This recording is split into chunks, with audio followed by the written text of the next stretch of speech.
Mayong hapon, Mindanao. Ako, si Sara Hilomen Velasco.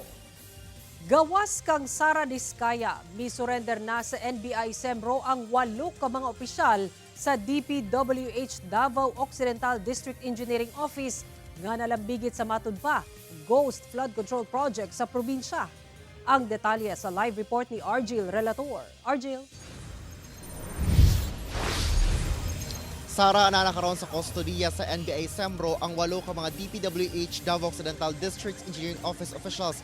Human sila nga voluntaryo nga may surrender. Nalambigit matud pa ang maong mga opisyal sa giingong 96.5 million pesos nga nadiskubreng Ghost Flood Control Project sa Barangay Kulaman dito sa Jose Abad Santos sa Davao Occidental. Sa opisina sa NBI gikustodiya ang kontratistang si Sara Diskaya. Misurrender siya sa NBI una pa man ang pagpagula sa korte sa iyang warrant of arrest alang sa kasong malversation o graft. Duna kinikalabutan sa 96.5 million pesos nga Ghost Flood Control Project sa Barangay Kulaman sa Jose Abad Santos, Davao Occidental nga proyekto sa iyang kumpanyang St. Timothy Construction Corporation.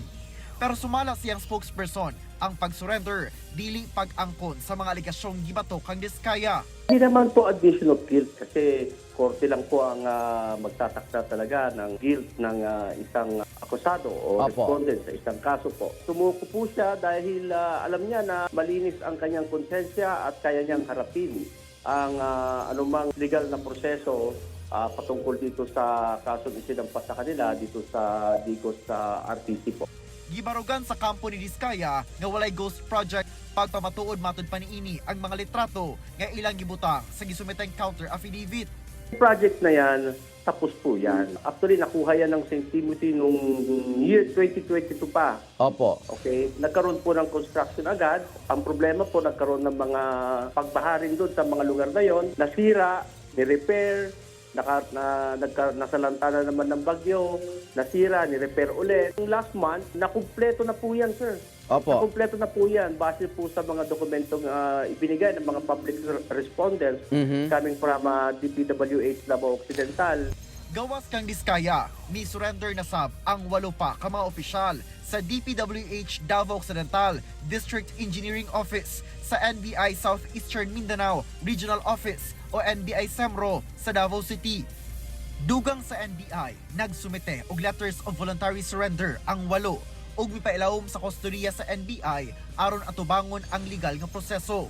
Ni-surrender na sab sa Pasay City Police ang pag-umangkon ni Diskaya nga si Maria Roma Angeline Remando nga usa sa mga opisyal sa construction company ni Diskaya. Sara, nakatakdang i-commit sa korte ang mga ni-surrender nga mga opisyal o galing magpagula na og arrest warrant ang Malita RTC kung asa gibalhin dito no ang pagpasang atong kaso gikan sa Digos RTC. Sara. Okay, daghang salamat, Argil Relator.